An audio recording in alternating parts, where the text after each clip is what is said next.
요즘 밖에다 차를 세워놓으면요, 1시간도 못 돼서 낙엽들이 차를 수북히 덮곤 합니다. 앞유리에 착 붙어있는 녀석들은 한참을 달려도 잘 떨어지지 않죠. 얼마나 나를 좋아하던지. 오래전에 읽다가 만 소설책 중간쯤 바싹 마른 은행잎 하나가 끼어져 있지 않을까요? 책장을 열면요.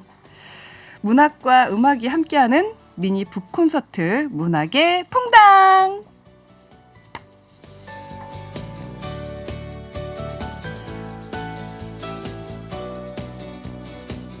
2020 서울국제작가축제가 어제부터 시작이 됐다고 합니다. 이번 주 일요일까지 계속 되는데요. 축제에 참여하는 작가와 작품을 미리 만나보는 시간을 가져보고 있죠. 오늘은 소설가 백수린 작가와 함께합니다. 안녕하세요. 안녕하세요. 네, 반갑습니다. 우리 퐁당 가족들한테 인사 좀 부탁드릴게요. 네, 안녕하세요. 소설 쓰는 백수린입니다. 이렇게 만나 뵙게 돼서 반갑습니다. 네, 목소리가 너무 작으셔서 마이크를 좀 더 가까이 될까요? 대주시기 바랍니다. 자, 백수린 작가님 오늘 함께 하시고요. 그리고 문학의 퐁당 코너에 이분들이 빠질 수가 없죠. 이분들은 이렇게 문학의 퐁당 역할을 하고 계신 분들이세요. 바로 세계 1위 하모니시스트 자꾸만 이렇게 하모니시스트 박종성 씨. 네, 안녕하세요. 하모니시스트 박종성입니다. 네, 영혼의 단짝 피아니스트 조영훈 씨 안녕하세요. 네, 여러분 안녕하세요. 피아니스트 조영훈입니다. 네, 11월이 됐어요. 벌써 11월이 왔습니다. 벌써 11월이. 10월의 마지막 날에는 노래를 10월의 마지막 이걸 틀으려고 했는데 토요일이 31일이어서 못 틀었네요. 네. 그러고서는 11월이 벌써 훌쩍 됐는데 어떻게 세 분은 11월을 맞이하는 기분이 어떠세요?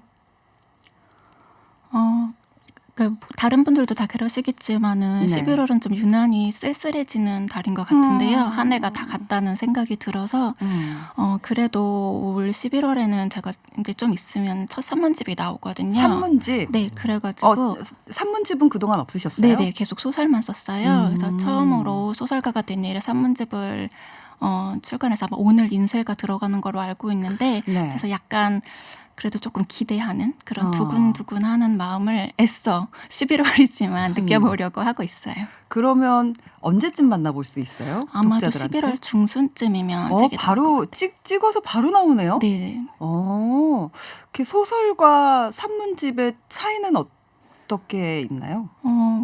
제가 작가로서 개인적으로 느끼는 거는 소설 같은 경우에는 그래도 허구의 이야기라고 우리가 약속하고 있는 거잖아요. 독자님들과 제가. 네. 그래서 뭔가 그 뒤에 숨을 수가 있는데 산문집은 좀 너무 많은 거를 제가 드러내는 일이어서 약간 조금 걱정이 되더라고요. 어떻게 보면은 좀 나의 일기장 같은 네, 느낌일 그런 수 부분이 있겠네요. 있죠. 네. 누군가가 볼 수도 있지만 사실 내가 나오고만 얘기하고 싶어서 쓰게 되는 솔직한 이야기를 쓰게 되는 네, 그런 측면이 좀 있는 것 같아요. 그러면은 작가님에 대해서 좀 더 많이 알고 싶으면 이 산문집을 보게 되면 네, 그렇죠. 제가 무라카미 하루키를 되게 좋아해요. 하루키를 너무 좋아해서 그의 책 안에 나오는 여성들 캐릭터들은 작은 역할이어도 너무 매력적이어서 어떻게 이렇게 매력적으로 그 캐릭터를 글을 쓸 수 있을까? 소설을 만들 수 있을까? 어떤 시각으로 여자를 보고 있지라는 게 너무 궁금해서 그 하루키의 산문집을 막 보게 됐거든요. 그래서 취미들 막 보게 되고 그러면서 이 작가가 가지고 있는 이런 생활과 취미와 뭐 이런 거에서 이 글이 나올 수밖에 없었구나라는 걸 깨닫게 됐는데 기대하겠습니다. 네, 산문집. 감사합니다. 네. 박종성 씨하고 조영훈 씨는 어때요? 저는 성격이 좀 이러면 이래서 좋고 저래면 저래서 좋고 이런 성격이라서 10월은 시원해서 좋고 12월은 크리스마스 있어서 좋고 그냥 그런 편인데 11월은 좀 이래서 좋다고 딱히 뭐가 떠오르는 게 별로 없어가지고 추워져서 좋다. 그래서 이상하게 10월은 코트를 입을 수 있어서 좋다. 10월도 똑같이 가을이고 똑같이 시원하고 좋은데 11월은 뭔가 조금 더 가을의 깊은 느낌이 좀 있는 것 같아서 맞아요. 네, 조금 더 가을한 것 같습니다. 왜 계절이 바뀔 때 계절이 탁 시작되면 되게 반가운데 계절이 끝나가고 다른 계절을 맞이할 때 이렇게 마음이 괜히 스산해지는 것 같아요. 그럴 때 있어요. 네, 조영훈 씨는 어떤가요? 저는 아마 그렇게 느끼시는 이유 중에 하나가 11월 달 유일하게 좀 공휴일이 없는 그런 게 아니에요. 중요하네요. 그래서 그렇구나. 중요합니다. 네, 지금 얘기 들으면서 잠깐 그런 생각이 났었는데요. 네. 오늘 사실 아침에 이렇게 집을 딱 나서는데 물론 저희가 요즘엔 이제 마스크를 끼고 다니지만 정말 오랜만에 그 겨울의 냄새가 오늘 났던 것 같아요. 맞아요, 맞아요. 네, 그래서 11월이 딱 들어서자마자 이렇게 바로 아침이 이제 두꺼운 옷을 입어야 되게 추워지고 하니까 이게 계절이 변하는 게 확 느껴지네요. 저기 설악산이었나요? 눈도 왔대요. 벌써요? 네, 내일 추워진다고 서울은 영하로 내려간다고. 다들 옷 따뜻하게 입기 바랍니다. 입으시길 바랍니다. 우리 그거 얘기할까? 날씨가 추워지면 좋은 장점 중에 하나씩 얘기할까요? 추워지면 좋은 거요? 응. 두꺼운 옷을 입어야 되니까 조금 살 덜 빼도 잘 가려지는 거? 이것도 중요합니다. 네. 네, 저 같은 경우에는 이제 문학의 퐁당이니까 뻥당.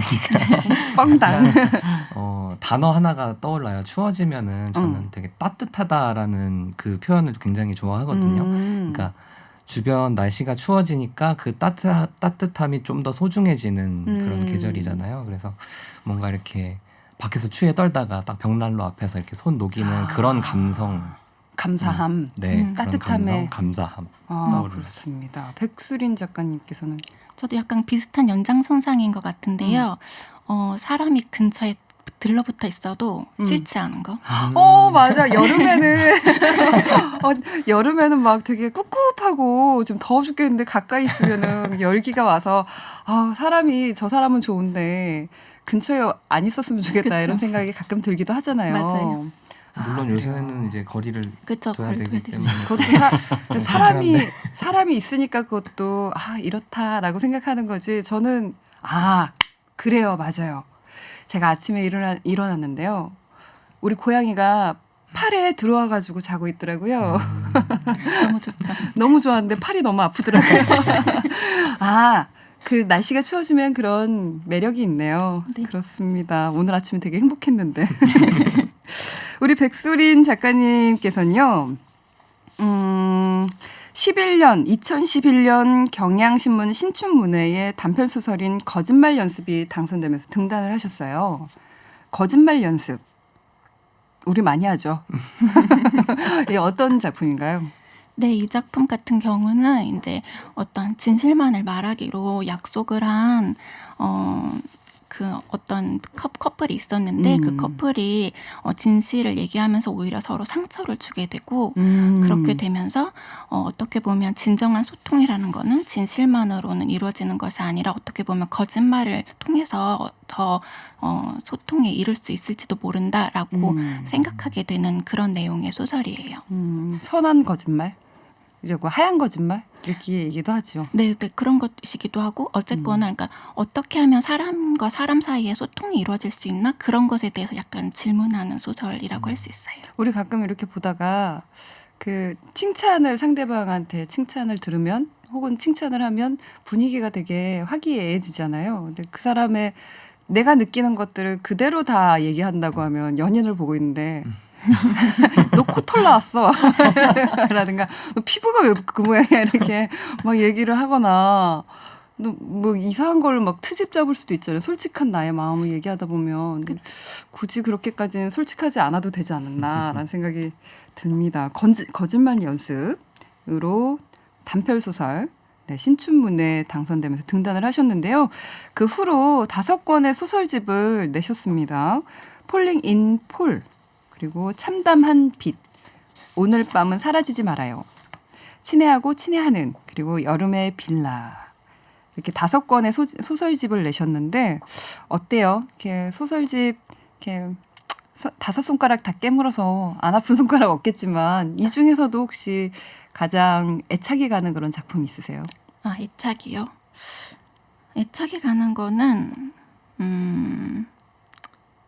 가장 최근에 나온 거를 애착이 간다고 말하는 어떤 게 거죠? 좋을 것 같아요. 여름의 빌라가 제일 근작이어서 네, 다 애착이 가지만 그래도 제일 최근에 나온 거를 예뻐해줘야 될 것 같아요. 여름의 빌라 안에는 그동안 상을 받았던 작품이 수록이 되어 있다고 해요. 근데 상을 받은 작품이 얼마나 많으면 한 권이 나올 수 있을 정도 분량이 될까요? 그 여름의 빌라 작품집에는 총 8편의 단편 소설이 실려 있는데요. 8편이 모두 다 상을 받은 건 아니고 그 중에서 4편이 이제 상을 받았고 상을 네. 받지 않은 이제 4편 이렇게 묶여 있는 작품집이에요. 그렇군요. 요즘에 이렇게 마음이 복잡한가 머리가 복잡한가 아주 긴 소설을 잘 읽어내지 못하더라고요. 제 스스로가. 그래서 단편집을 보면서 이렇게 마음을 이렇게 리프레시하기도 하고 그 단편집은 이렇게 금방 이렇게 읽고선 또 느낄 수 있어서 되게 좋은데 여름의 빌라 여름의 빌라 뒷표지에 반가운 분의 추천사를 발견했습니다. 지난주 이 시간의 주인공이었던 박연준 시인님이요. 이런 추천사를 써주셨네요. 백수린의 문장은 우아하고 침착하다. 함축적이지만 곰곰하다. 인생의 불가사의에 대해 가장 우아하게 말하는 법. 그걸 찾는다면 이 소설을 읽어야 한다. 백수린 작가님이 스스로 말하는 내 문장의 우아함 이라면 사실 저는 제 문장이 우아한지는 잘 모르겠는데요. 네. 근데 많은 분들이 그렇게 우아하다는 수식어를 많이 사용해서 이야기를 해주세요. 그래서 왜 그럴까를 곰곰이 생각해 봤는데 사실 잘 모르겠지만 굳이 이유를 생각해 보자면 제가 조금 직설적으로 말하는 편이 아니라서 그런 것 같아요. 소설에서도 어떤 뭐를 기쁘면 기쁘다 이렇게 쓰지 않고 우회적인 방식으로 쓰다 보니까 거기에서 오는 어떤 감정들을 우아함이라고 표현해 주시는 것 같습니다. 아리님께서 목소리가 한예슬 같아요라고 해주셨습니다. 그리고 샤인 머슬 햇님께서요 막내를 이뻐하는 엄마 마음 같아요라고 해주셨습니다.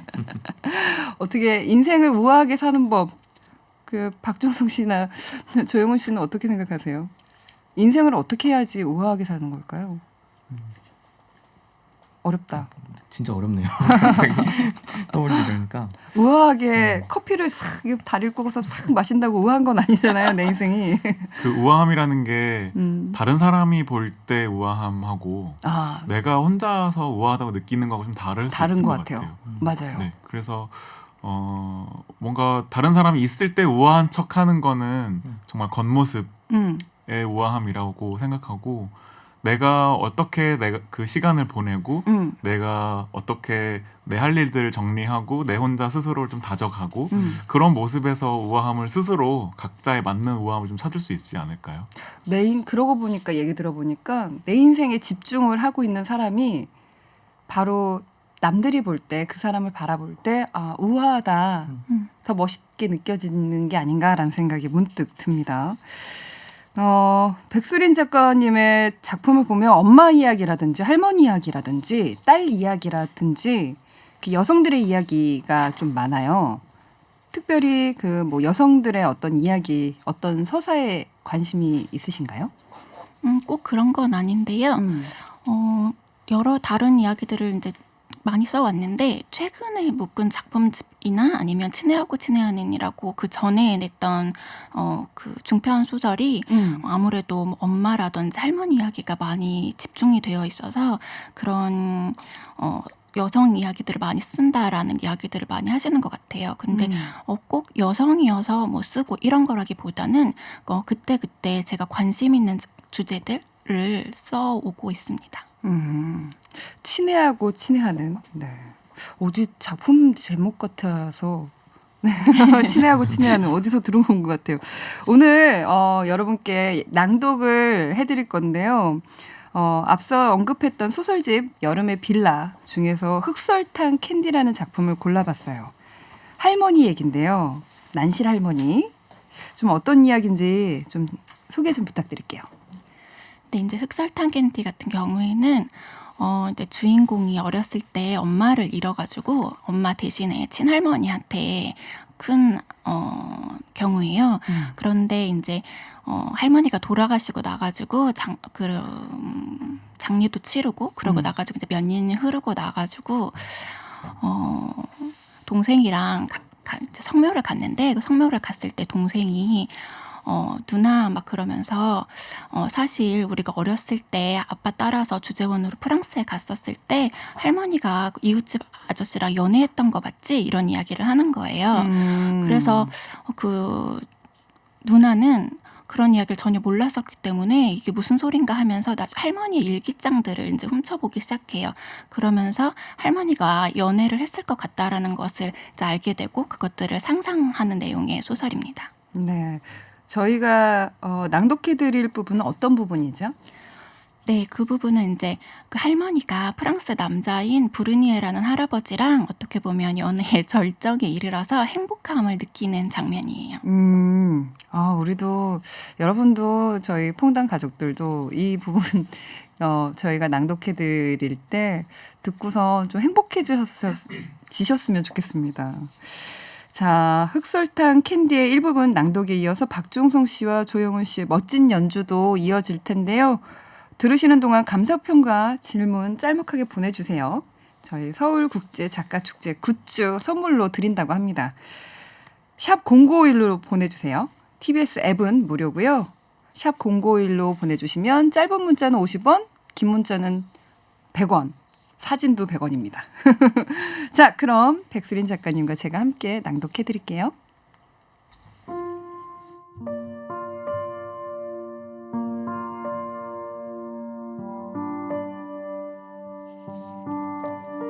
난실. 음악 재생이 끝난 줄도 모른 채 그런 상념에 빠져 있다가 깜빡 졸고 있는데 갑자기 브루니에 씨가 할머니를 불렀다. 할머니가 눈을 떴을 때 발견한 것은 테이블 위에 놓여있는 엄청난 높이의 각설탕 탑이었다. 켜켜이 쌓인 높다란 각설탕 탑. 와, 할머니가 탄성을 질렀다. 마치 경이로운 일을 난생 처음 목격한 사람처럼. 할머니의 반응에 신이 난 브루니에 씨가 부엌에서 언제 가져왔는지 모를 설탕 상자 안에 남은 각설탕들을 테이블 위에 아주 조심스럽게 마저 부었다. 테이블 위로 쏟아지는 정육면체의 갈색 설탕들. 할머니는 각설탕들을 바라보다가 가까운 쪽에 놓인 하나를 집어 입안에 넣었다. 아이 달아. 이런 천진한 달콤함이라니. 각설탕을 입안에서 굴리자 단맛이 서서히 퍼지고 할머니의 머릿속에는 아주 어릴 때의 기억이 떠올랐다. 무슨 일인가로 혼난 후 양잠점 입구 앞 흙길에 앉아 울고 있던 어느 초봄, 할머니가 보았던 여자 손님의 우아했던 보라색 클로시 모자, 인력거에서 내린 그녀가 할머니 손에 쥐어줬던 흑설탕 캔디, 난생 처음 맛보았던 그 황홀하도록 달콤한 맛, 그 기억에 대해서도 브루니에 씨에게는 영원히 말할 수 없을 거란 생각이 들었다. 누군가와 함께 있어도 낯선 섬에 홀로 표착한 것 같았던 할머니의 일생이나 하루가 너무 길 때마다 차라리 빨리 죽여달라고 신에게 간구하지만 막상 죽음 이후를 상상하면 어김없이 찾아오는 극심한 공포에 대해서 결코 말할 수 없을 것이다. 하지만 어쩌겠는가. 우습게도 느닷없이 아무래도 좋다는 마음이 들었다. 예상치 못했던 일이 주는 즐거움, 계획이 어그러지는 순간에만 찾아오는 한낮에 유성처럼 떨어져 내리던 행복의 찰나들. 그리고 할머니는 일어나서 브루니에 씨와 함께 탑 위에 각설탕 하나를 더 쌓았다. 하나를 더, 또 하나를 더. 그러다 탑이 무너져 내릴 때까지 각설탕들이 사방으로 흩어지고 할머니와 브루니에 씨가 손뼉을 치며 웃음을 터뜨릴 때까지.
아, 너무 좋다.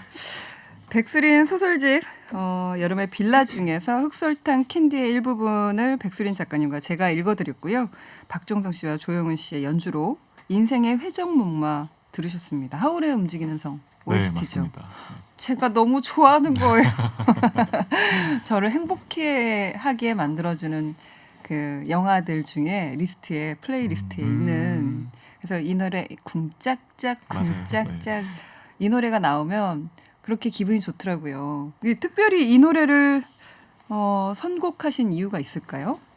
이제 글을 읽다가 그 할머니가 참 순수한 마음, 아직 그 사랑의 마음을 잃어버리지 않은 그런 느낌을 좀 받았는데, 이 애니메이션의 주인공 소피가 원래는 소녀였었어요. 되게 내성적이고 자신이 예쁜 줄도 모르고, 그런데 이제 저주에 걸려서, 마법에 걸려서 할머니가 90세 할머니가 되는데, 그 할머니의 모습을 하고 나서 오히려 자신의 자아를 찾아가고 사랑하는 사람에게 사랑한다고 말을 할 수도 있는 용기도 생기고, 그래서 몸은 더 할머니가 되었지만 마음은 오히려 그 소녀 때의 순수함을 잃지 않는 그런 것들이 좀 연상이 되어서 잘 어울리지 않나라는 생각에 고르게 되었습니다. 네, 오늘 이 분위기에 작품에 되게 잘 어울리는 네, 것 같아요. 맞아요. 원희투님께서 우와 제가 얼마 전에 읽은 소설이에요라고 해주셨고요. 4538님께서 요양원에 계시는 할머니가 보고 싶은 날이네요. 그리고 할머니의 작은 얘기들이 생각나고요라고 해주셨고 4426님께서는요. 난실 할머니와 부르니 할아버지의 천진난만한 소꿉장난 같은 사랑 이야기지만 지금처럼 상대의 재력이나 능력을 바라보고 사랑이라는 허울을 씌우는 자기적인 사랑보다는 훨씬 깊고 넓은 순수를 돌아보게 합니다라고 해주셨고 행복한 TBS님께서는요. 각설탕을 생각해보면 어릴 적 부엌에서 보았던 각설탕 생각이 납니다. 하나하나 몰래 꺼내서 먹고 행복해했던 그 시절 달콤함이 그립습니다. 라고 보내주셨습니다. 그러고 보니까 각설탕에 다들 추억이 하나씩 있지 않을까요? 그 달콤함에 맞아요. 그럴 것 같아요. 입안에 딱 넣었을 때 스르륵 사라지는데 그 달콤함이 스르륵 사라질 때의 그 아찔함이 있거든요. 맞아요. 어떤 추억들이 혹시 있는지 생각나는 거 있으세요? 저 같은 경우에는 그런 저희 어머니께서 설탕 같은 거 먹는 거 별로 안 좋아하셨어요. 모든 어머니께서 설탕 먹는 거 안 좋아하실 거예요. 그렇죠. 그래가지고 사실은 먹으면 안 되는 것 약간 맞아요. 이렇게 생각했는데 이제 네. 각설탕은 이렇게 집기도 되게 좋잖아요. 그래가지고 각설탕을 처음 봤을 때 이렇게 집어가지고 혀 밑에 이렇게 넣으니까 너무 진짜 순식간에 없어지는 거예요. 네. 그래서 사탕보다도 더 다른 느낌? 그런 걸로 저한테 약간 각인이 돼 있어요. 그래서 아마 소설에도 쓴 것 같아요. 어떻게 두 분은 박종성 씨랑 조용훈 씨는 저는 커피를 잘 못 마셨었거든요. 특히 에스프레소는 네. 누가 이런 걸 먹어라는 정도의 네. 네, 그런데 에스프레소를 먹는 거를 제 친동생한테 배웠는데 에스프레소에 각설탕 하나를 넣어서 그게 흔들지 말고 어느 정도 밑에 그냥 가라앉게 냅뒀다가 그걸 마시지 말고 입술에 적시기만 해서 그 향만 맡아봐 이렇게 얘기를 하는데 되게 감각적이네요. 네 그렇게 해봐야겠다. 해서 각설탕 하나를 넣고 에스프레소를 이렇게 꿀떡 마시는 게 아니라 정말 입술에 닿게만 했다가 그 향만 이렇게 쓱 음미하는데 너무 좋은 거예요. 네, 그러면서 커피의 맛을 제가 조금씩 알아가게 됐던 적이 있었습니다. 조용훈 씨는 혹시 기억나는 거 있으세요? 저도 아까 그 사연 보내주신 분 중에 이렇게 몰래 하나씩 꺼내 먹었다는 분이 맞아요. 있었잖아요. 네네. 그게 참 먹으면 너무 달아서 사실 어렸을 때는 되게 죄짓는 느낌이 많이 들었어요. 막 단 거 먹으면 이 썩는다 그래가지고 못 먹게 하시고 그랬었는데 이게 각설탕 그 네. 껍질을 딱 까면 두 네, 개가 맞아요. 들어가 있잖아요. 맞아요. 이거 두 개를 다 먹어? 그런 고민 안 해보셨어요? 저는 항상 고민을 이거를 하나를 먹고 하나를 주머니에다 넣고 있을까 하다가 어느 날은 이렇게 오래된 외투를 꺼냈는데 거기에 각설탕이 부스러기가 돼서 막 아이고야. 네, 난무하던 생각이 갑자기 납니다. 아쉽지만 두 번째 낭독을 위해서 마무리해야 될 것 같아요. 네, 두 번째 낭독 작품 간단하게 소개해 주시겠어요? 네, 이제 두 번째 작품은 아까 말씀드린 친애하고 친애한이라는 작품인데요. 이 소설도 어떻게 보면 할머니에 대한 이야기예요. 네. 이제 근데 이 소설에서는 그 흑설탕 캔디와는 달리 이제 할머니, 엄마 그리고 딸까지 이렇게 모녀 3대라고 할 수 있는 사람들이 등장을 해서요. 그 주인공이 22살 때 할머니가 이제 암이 걸리셔가지고 돌봐줄 사람이 필요하게 돼서 이제 엄마는 직장 생활을 하는 사람이어서 이제 딸한테 가서 할머니를 돌봐드려라. 할머니가 혼자 사시니까라고 말을 해요. 그런데 주인공은 할머니가 암이 걸린 줄도 모르는 상태로 할머니 댁에 가가지고 같이 할머니가 이제 돌아가시기 전까지 몇 개월의 시간을 보내면서 엄마에 대해서 몰랐던 것도 알게 되고 할머니에 대해서 몰랐던 것도 알게 되는 그런 이야기입니다. 이 낭독에 친애하고 친애하는 이 낭독에 이어지는 곡은 어떤 곡이죠? 네, 오늘 두 번째로 준비한 곡은 프랭크 시나트라의 My Way라는 My 곡인데요. 이 곡은 눈을 감기 전에 마지막 삶을 정리할 때 내 삶을 돌아보면서 뭐 대단한 삶은 아니었지만 그래도 꽤 멋있었어. 뭐 이런 일도 있었고 저런 일도 있었고 참 힘든 일도 있었지만 그래도 난 의미 있게 살았어. 이렇게 좀 토닥여줄 수 있는 곡인 것 같아요. 그래서 어떤 삶이든 좀 존중받을 수 있고 인정받을 수 있고 박수받을 수 있는 그 모든 사람에게 의미 있는 어떤 삶의 형태라는 게 있지 않을까라는 고민을 하게 만드는 그런 곡이어서 준비해 보았습니다. 네, 마이웨이. 자, 백수린 작가님 오늘 함께 해주셔서 너무너무 감사합니다. 네. 자, 박종성 씨와 조용은 씨의 마이웨이 뒤에 이어질 거고요. 저희 낭독 마지막으로 들려드릴게요. 네, 함께 해주셔서 감사합니다. 네, 감사합니다.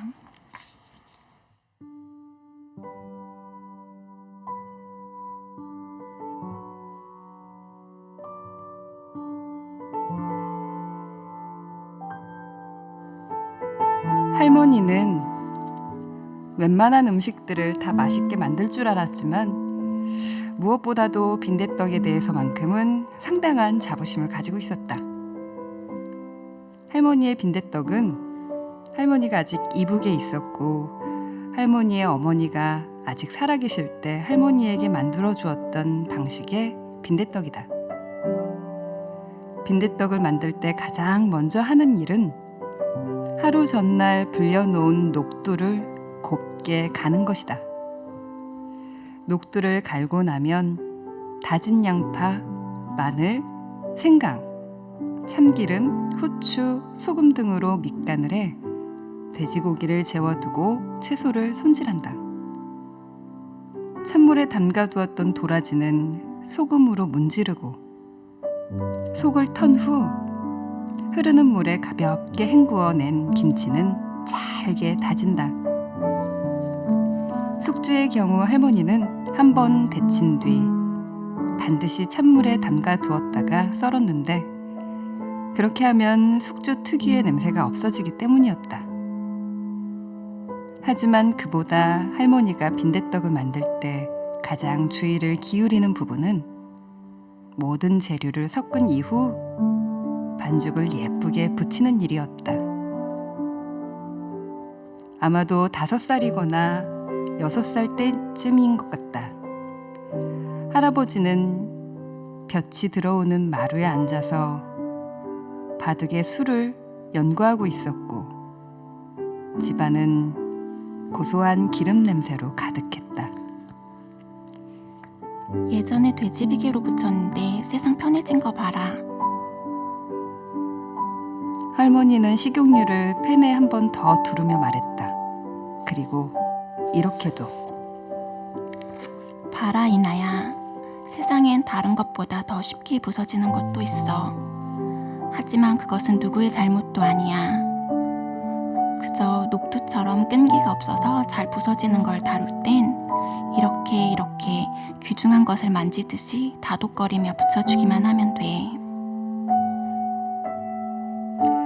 밖에선 비가 왔고 신문지를 펼쳐놓고 바닥에 주저앉아 하염없이 많은 빈대떡을 붙이는 할머니는 할머니 옆에 강아지처럼 엉덩이를 붙이고 앉아있는 나에게 세상 중요한 비밀을 알려주는 사람처럼 목소리를 낮추고 말했다. 그러면 아무것도 모르던 나는 할머니가 나를 보고 말하는 게 그저 좋아서 이렇게? 하면서 할머니를 흉내내어 손끝으로 할머니의 허벅지를 꾹꾹 눌렀다.